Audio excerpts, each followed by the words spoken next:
Do you believe that your business would be far more successful if you could just grow a bigger audience? Are you struggling to get the algorithms on your side, to get your content reaching the right people, or at least enough of them? Well, that's what we're going to solve in today's episode of the Heart Centre Business Podcast. This is episode number 401, which means you can find all the relevant links and show notes for today's episode over at tashcorbin.com/401. In today's episode, I want to share with you a bunch of very creative ways that you can grow your reach and get in front of more of your ideal clients. So let's dive on in. I'm Tash Corbin, and this is the Heart Centered Business Podcast. Before I share with you these creative ways to grow your reach, I just quickly want to say that for most people in online business, you don't just have a reach problem. Now, when it comes to getting in front of your ideal clients and making sales, which is ultimately the goal that we want to achieve, there is more to the story than just get your offers in front of more and more people. And I think that sometimes we can get very fixated on reach and conversion in our business. And in fact, what we have is a gap in between. Now, if that is something that you would like to explore or you've got some questions about, I'm going to link in the show notes of today's episode to a previous podcast where I talked about the client attraction process and how, in a lot of cases, people are ignoring the nurture and invite stages of their client attraction process in favor of trying to grow their reach. And if at the moment, in reaching just the teeny tiny audience that you do reach, you're making 0 sales, if we multiply that audience by 100 times, you're still going to make 0 sales because 0 times 100 is still 0.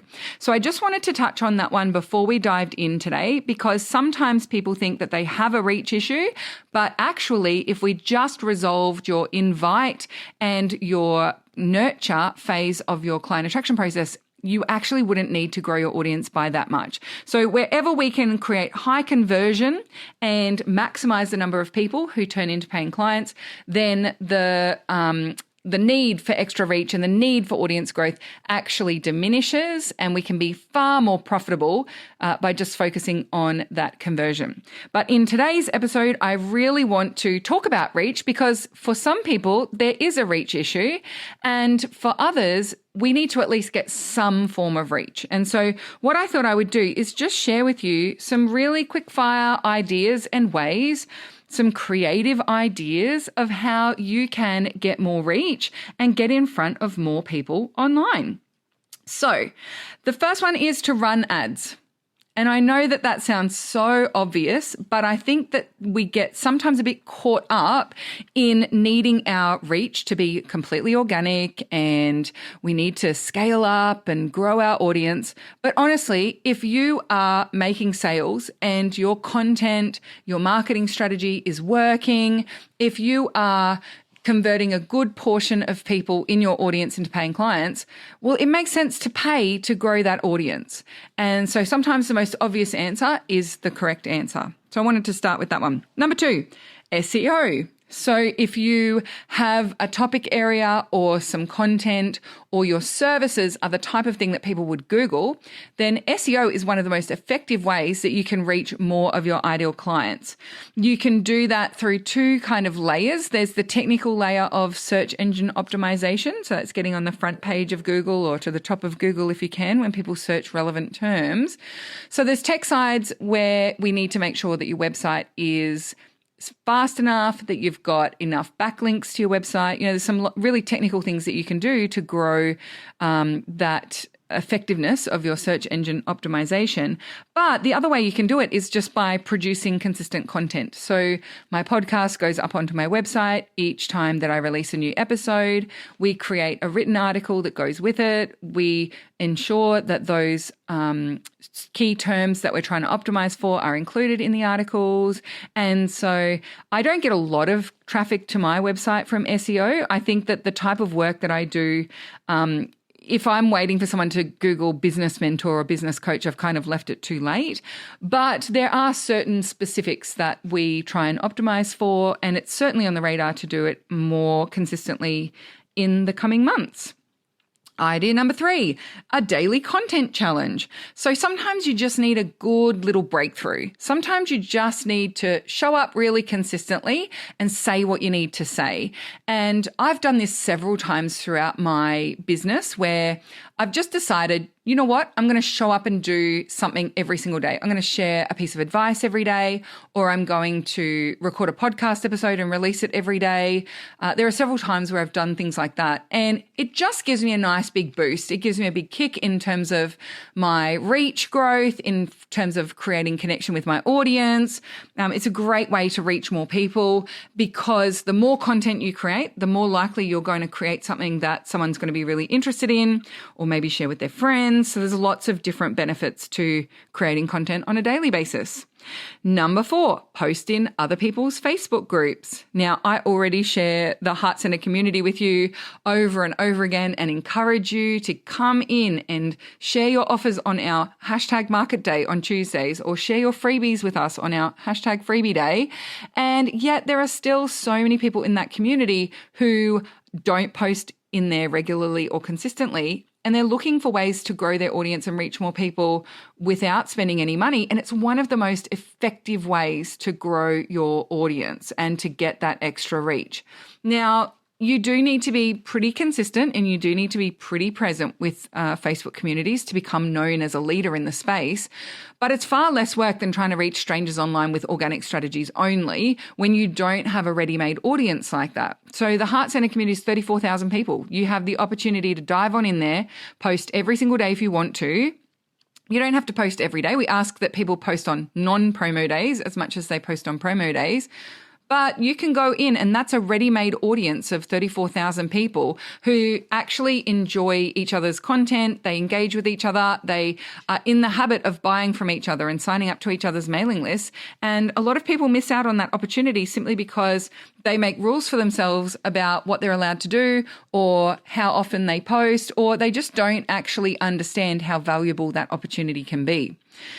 Number 5, invite a guest onto a video series or a podcast series. Even if you don't use a professional podcast platform, you can still jump on a Zoom call with a guest and record that as video content, stick it up on a free YouTube channel, stick it up on your Facebook page, stick it up on your Instagram. Like, there's so many things that you can do with it. You can embed it on your website.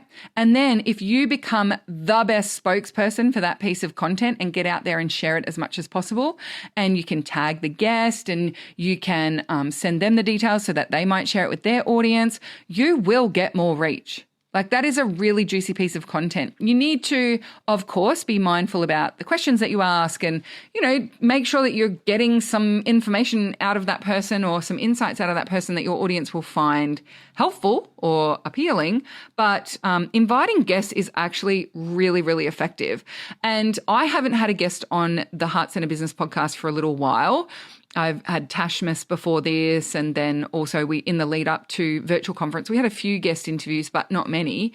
And I definitely noticed the difference in months where we do have a guest podcast. We generally have a little surge of audience growth. We definitely have a surge in downloads of that particular episode. And it really does help to spread the word to different audiences.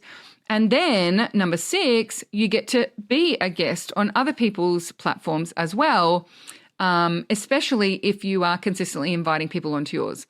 They say the fastest way to experience a feeling is to give that feeling to someone else. Well, it's the same with podcast guesting, really. If you want to be chosen to be a guest on someone else's podcast, go and create opportunities for other people. And even if it's just doing a Facebook Live together or an Instagram Live together, or recording it, as I said, in a Zoom room, it doesn't even need to be live. You can create a lot of momentum and growth in terms of reach simply by having someone on your platform. But then what ends up happening is, in a lot of cases, that person will ask you onto their platform as well. Or someone else will have seen you did a great job with that interview, you really contributed to the conversation, and so they invite you to be a guest on their platform. So I do know that there's a lot of people who teach doing cold outreach and pitching yourself to be on someone else's podcast, I don't necessarily think that that is as prolific or as effective. And I definitely think that there are other ways that I would probably focus on growing my audience and getting that reach first, unless you're doing something like a book launch or you've got something quite tangible that you can have a conversation with the person about. I do get pitched for people to come on my podcast all the time, and it's very rare that I say yes. I mostly say yes to people from the heart-centered community. I mostly say yes to people who are in my courses and my programs, or speakers for my conferences, but I actively invite those people. But otherwise, I don't necessarily say yes to those cold pitches that I receive for the podcast that much. But I certainly know that a lot of my guest opportunities have come from me inviting that person onto my podcast, or they have come from me just letting someone know that if they were interested in having me on their podcast, I would be open to it. I do also have a form on my website where people can invite me onto their podcast. And so we get a couple of requests like that a month. And I can then make a decision whether it's a good fit or not. Number 7, prolific commenting. Now, I want to say a big caveat on this. I know that there are some people out there who are copy-paste prolific commenters where they just run around the internet and comment on 500 posts a day with the same thing or just with some emojis or whatever it might be. That's not the kind of commenting that I'm talking about. If you want to grow your audience on Instagram, for example, providing meaningful comments below the content of other creators on Instagram is one of the great ways that you can actually grow your reach, particularly if you are creating reels and commenting on other people's reels. And if you're paying attention to the types of people, creators that your ideal clients follow, but also who your ideal clients are, and giving them a boost in their algorithm, giving them some comments and some love on their content as well. But I do think it's important that it's meaningful. I think it's important that you're mindful about it. I wouldn't recommend hiring someone else to do that commenting for you. I certainly wouldn't recommend using any of those bots or automations, but being a prolific commenter can actually be very good for your reach as well. Idea number 8 is to recruit people to your social media and your audience, including your mailing list, one at a time. So if you are at events and you meet people, don't forget to ask them if they follow you on social media or if they'd like to. People underestimate the power of a very high connected new follower on social media, but someone who has made a conscious choice to follow you and they've met you already in some other way is far more likely to be very engaged, and they're far more likely to then progress into the next stage of being a hot lead in your business or being a referrer to your business as well. So recruit people over to your channels one at a time every time you have the opportunity to do so. If someone DMs you on social media, check and see if they actually follow you. If someone wants to jump onto a sales conversation or books in to do some sort of guest interview with you, just double check that you're following each other on socials, and also don't forget about getting them onto your mailing list as well. Which brings me to idea number 9, and that is to talk about specific pieces of your social content in your emails.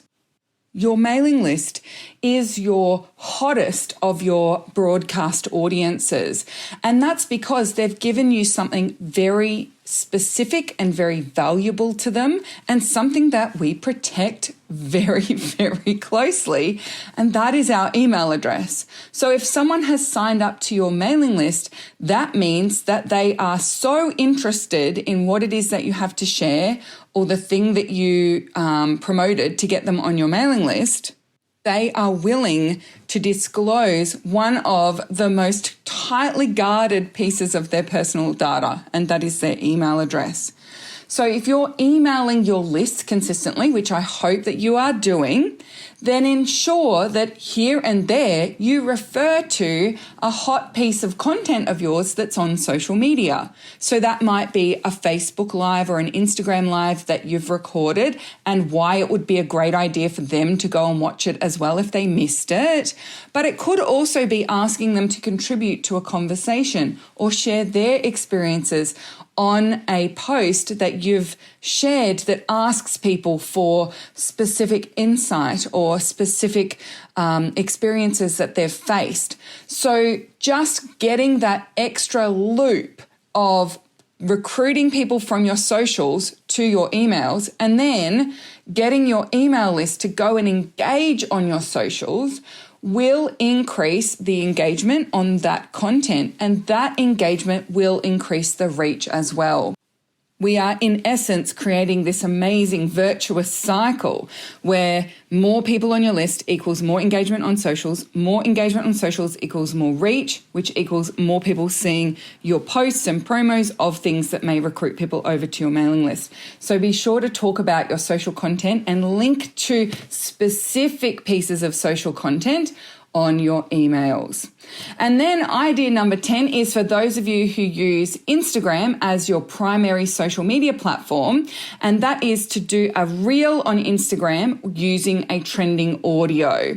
So if Instagram is your primary social media platform, you'll know that reels are really the reach strategy that you need to be ensuring you nail so that you are growing your audience consistently. Trending audios are a great way to be able to get that extra reach because people who've engaged with other content using that audio are shown more content using that audio. So it's a great way here and there to grow your audience with new followers. Now, I definitely wouldn't recommend that every single post uses trending audio. I would only use it here and there because it is something that we want to make sure is aligned with bringing in the right people into your audience. So even if you are speaking to camera, you can use a trending audio as background music, and that may be a great way to have that sort of in-between middle ground where you're using a trending audio, but you're only really getting engagement from people who are actually interested in the content that you're speaking about or the content that you're sharing, rather than just getting people following you because they liked the little dance that you did to that trending audio. Not all reels need to be lip syncing over someone else saying something or dancing along to music and not saying anything. It's important that you share your voice, that people get to hear you speak and see your face. So just using a little bit of trending audio will help you to get that audience growth. Okay, so I do have another 10 ways that you can grow your reach, but what I'm going to do is I'm going to call this part 1, and then I'm going to do a second podcast episode a little bit down the track where I'll share another 10 ways that you can grow your reach and audience, because I don't want to overwhelm you too much. I'm sure out of those 10 things I've just shared, there are a couple that you might like to try or experiment with. And I'd rather you have a go with something first before deciding that you're going to play with something new or see what else might be able to work for you. So I'll bring out the further 10 in a future podcast episode, but we'll leave it at these 10 for this one. If you want to ensure that the content you put on social media, the ads that you write, the posts that you create, and the reels that you share on socials are doing a good job of presenting your business in a way that's meaningful and engages your ideal client, then I would also recommend that for all 10 of these, you ensure you've got your core message nailed. And I have a free resource for you that's going to do exactly that. It's called the Core Messaging Template, and it comes with a little video training as well. I'll pop a link to that in the show notes at tashcorbin.com/401, so you can grab that with today's episode show notes. Thanks so much for joining me for this episode of the Heart Centered Business Podcast, and until next time, I cannot wait to see you shine. Bye for now. Would you like more tips, tools, and resources to help you grow your heart-centered business? Head to tashcorbin.com today.